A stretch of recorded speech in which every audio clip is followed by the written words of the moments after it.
subscribe, like, share videos and enjoy physics classes by Shailendra.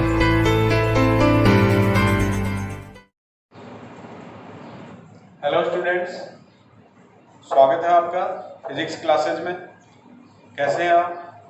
आशा करता हूँ topics आपके समझ में आ रहे हैं और एडवाइस ये देना चाहूँगा कि कोई भी टॉपिक आपको पढ़ाया जा रहा है तो बच्चों रफ कॉपी में इसकी प्रैक्टिस जरूर करें। तो देखिए बच्चों, हम आज एक बहुत ही इंटरेस्टिंग टॉपिक लेने वाले हैं। टॉपिक का नाम है पैरेलल प्लेट कैपेसिटर की कैपेसिटेंस हम फाइंड करने वाले हैं। समांतर प्लेट संधारित्र, समांतर प्लेट संधारित्र की धारिता हम ज्ञात करेंगे।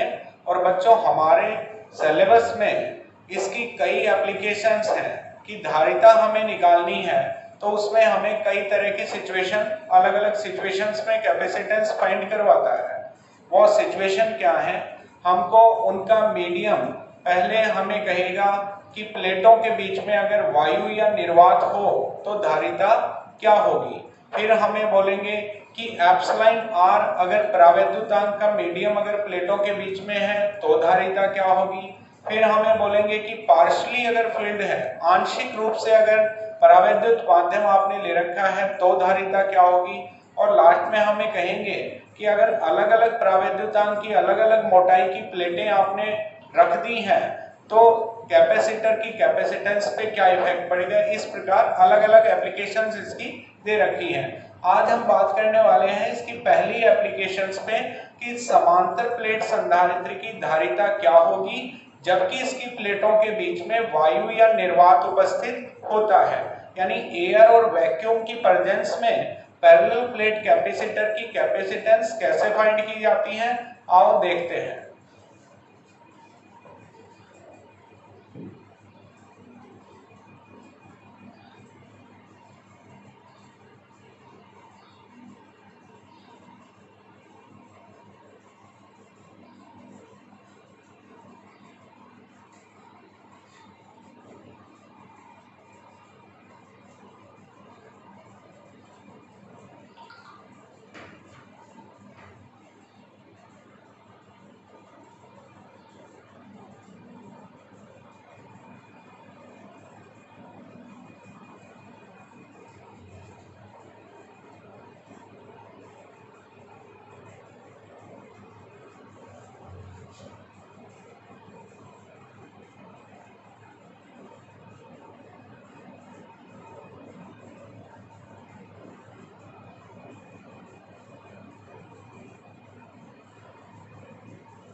देखिए बच्चों, टॉपिक मैंने लिख दिया है समांतर प्लेट संधारित्र की धारिता ज्ञात करना जबकि प्लेटों के मध्य वायु या निर्वात उपस्थित होता है। तो बच्चों सबसे पहले संधारित्र क्या है। संधारित्र वह युक्ति है जिसकी सहायता से हम चालक का आकार बढ़ाए बिना ही उसकी धारिता को इंक्रीज कर सकते हैं, यानी वह उपकरण जिसकी सहायता से चालक का आकार बढ़ाए बिना ही उसकी धारिता को बढ़ाया जा सकता है। तो बच्चों प्लेटों के बीच में जो मीडियम पर हम लेते हैं तो काफी कुछ ये कैपेसिटेंस उसी पर डिपेंड करती है। तो देखिएगा पहली एप्लीकेशन हमने ली है बच्चों, संधारित्र में दो प्लेटें होती हैं। तो दो मेटल प्लेटें होती हैं जिनका एरिया इक्वल होता है। सेम मेटल की दो प्लेटें हमने ली हैं जिनका एरिया इक्वल होता है। इसके एरिया को मैंने ए माना है। बच्चों एक प्लेट पर जितना पॉजिटिव चार्ज होता है दूसरी प्लेट पर उतना ही नेगेटिव चार्ज होता है। कैपेसिटर में या संधारित्र में दो आपकी मेटल्स प्लेट होती हैं, एक पर पॉजिटिव चार्ज होता है और एक पर नेगेटिव चार्ज होता है। दोनों मैग्नीट्यूड में सेम होते हैं, यानी परिमाण में दोनों आवेश समान होंगे। हम ये कह सकते हैं कि संधारित्र का कुल आवेश शून्य होता है। क्यों? क्योंकि पॉजिटिव नेगेटिव चार्ज मैग्नीट्यूड में इक्वल होते हैं। बच्चों प्लेटों का एरिया हमने ए माना है। दोनों के बीच की डिस्टेंस d है और इसके बीच में हमने वायु या निर्वात को माना है।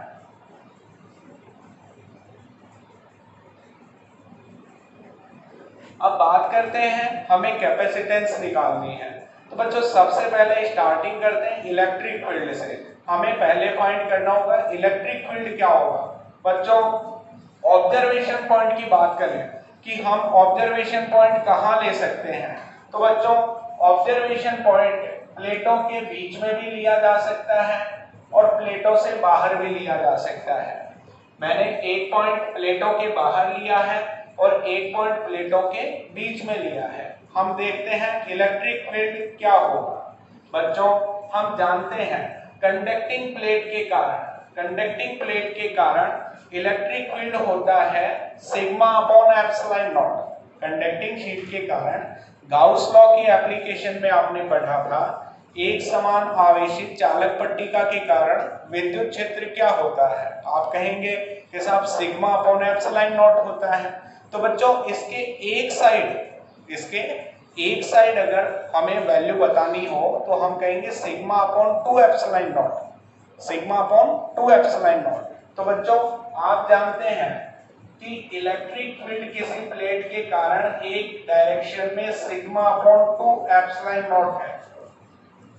किसी कंडक्टिंग प्लेट के कारण जो चार्ज है वन साइड में इलेक्ट्रिक फील्ड का वैल्यू होता है सिग्मा अपॉन 2 एप्सिलॉन नॉट और पॉजिटिव चार्ज के लिए इसकी डायरेक्शन होगी आउटसाइड और नेगेटिव चार्ज के लिए इसकी डायरेक्शन होगी इनसाइड। तो देखिए हम बात करें इस पॉइंट पर पॉजिटिव चार्ज प्लेट के कारण इलेक्ट्रिक फील्ड क्या होगा, तो बच्चों इसका इलेक्ट्रिक फील्ड होगा सिग्मा अपॉन 2 एप्सिलॉन नॉट, किंतु ये पॉजिटिव चार्ज के कारण है तो इसकी डायरेक्शन आउटसाइड मैंने दिखाई है। बात करते हैं कि इस पर नेगेटिव चार्ज के कारण इस पॉइंट पर इलेक्ट्रिक फील्ड क्या होगा। बच्चों सेम मैग्नीट्यूड का चार्ज है, चार्ज डेंसिटी हमने सिग्मा मानी है, तो माइनस चार्ज के कारण इलेक्ट्रिक फील्ड मैग्नीट्यूड में तो यही होगा किंतु डायरेक्शन इनसाइड होगी। तो बच्चों माइनस चार्ज के कारण इतना ही इलेक्ट्रिक फील्ड अपोजिट डायरेक्शन में होगा।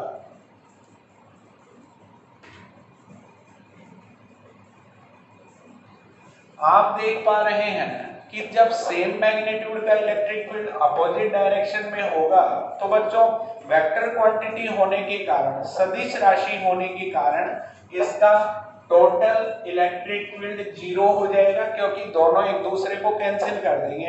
तो हम कह सकते हैं कि जब पॉइंट बाहर होता है तो उसके पॉइंट बाहर स्थित बिंदु पर विद्युत क्षेत्र का मान 0 होता है। अब बात करते हैं अगर हमारा पॉइंट कैपेसिटर के प्लेटों के बीच में है तो इलेक्ट्रिक फील्ड क्या होगा। बच्चों प्लस के कारण इलेक्ट्रिक फील्ड की डायरेक्शन इस पॉइंट पर होगी बाहर की तरफ सिग्मा अपॉन 2 एप्सिलॉन नॉट। इसी पॉइंट पर माइनस प्लेट के कारण इलेक्ट्रिक फील्ड की डायरेक्शन अंदर की ओर होगी।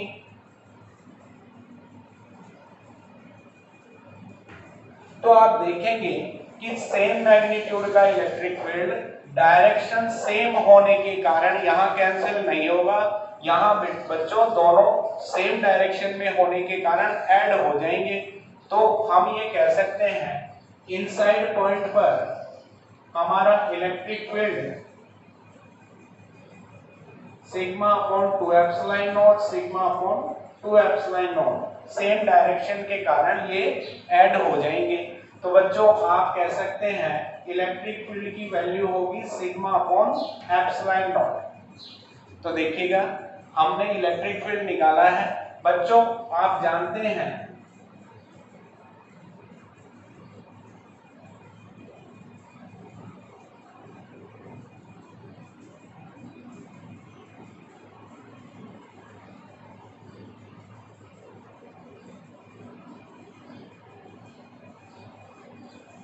सरफेस चार्ज डेंसिटी, पृष्ठीय आवेश घनत्व सिग्मा।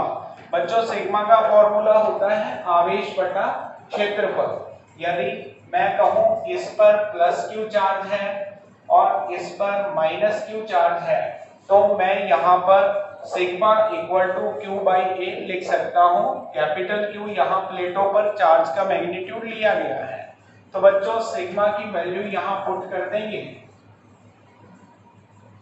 तो आप लिख सकते हैं Q upon A epsilon not. तो अभी तक हमने क्या किया है, अभी तक हमने इलेक्ट्रिक फील्ड फाइंड किया है। इलेक्ट्रिक फील्ड हमारा प्लेटों के बाहर 0 है, जबकि प्लेटों के बीच में जो पॉइंट हमने लिया है वहां इलेक्ट्रिक फील्ड का वैल्यू आता है Q upon A epsilon not. बच्चों इसके बाद प्लेटों के मध्य विभवांतर यानी पोटेंशियल डिफरेंस, प्लेटों के मध्य विभवांतर यानी पोटेंशियल डिफरेंस हमें निकालना है। तो हम जानते हैं पोटेंशियल डिफरेंस होता है बच्चों electric field into distance. Potential difference होता है इलेक्ट्रिक फील्ड इनटू डिस्टेंस। तो बच्चों इलेक्ट्रिक फील्ड की वैल्यू यहां पर इक्वेशन फर्स्ट से हम पुट कर देंगे।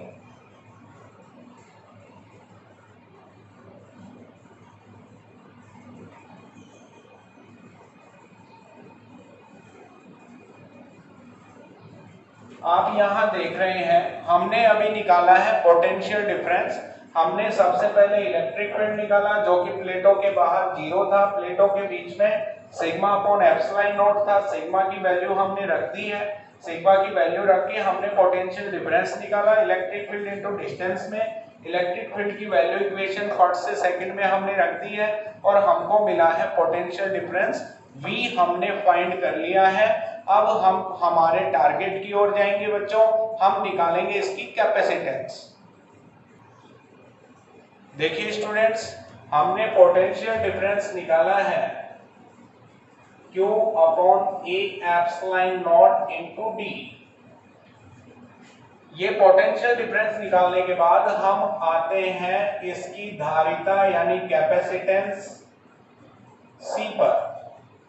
हम जानते हैं बच्चों फॉर्मूला होता है Q इक्वल टू CV, तो हम लिख सकते हैं C equal to Q upon V। तो बच्चों पोटेंशियल डिफरेंस आपने निकाल रखा है, ये वैल्यू आप यहां पुट करेंगे।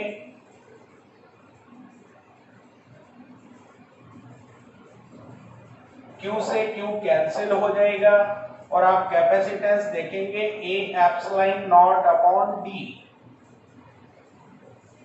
तो जो फॉर्मूला आप देख रहे हैं बच्चों C equal to A epsilon naught upon D, ये है पैरेलल प्लेट कैपेसिटर यानी समांतर प्लेट संधारित्र की धारिता जबकि प्लेटों के मध्य वायु या निर्वात उपस्थित होता है।